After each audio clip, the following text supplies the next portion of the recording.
Hello friend सिंदूर खेल serial आपण मैंने आगामी अध्याय देखा पाइबे। आनी जाइची दिव्या घर को ट्यूशन पढ़ाई आन्यार माँ पाखक तो से जाइकी आन्यार माँ कल मुंड दे शोईकी कहूँ कांदुची और कहूँ मो बापा मल्लिका को बाहापी राजी हो जाइछंती। तो सेतेबेले आद्या कहूँ तमें व्यस्त हुओ नहीं मु किछि गोटे करिबी।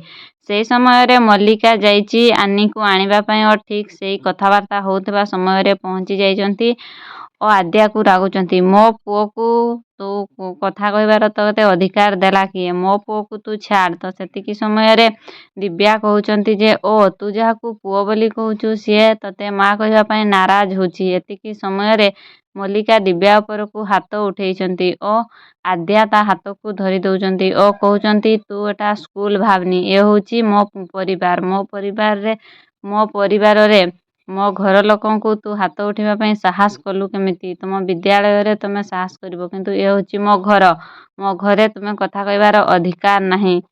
कौन मल्लिका सेठारू आनी को नहीं चली जीवो कि झगड़ा करिवो जानिबा पई मो चैनल सहित जोड़ी होइथांतु।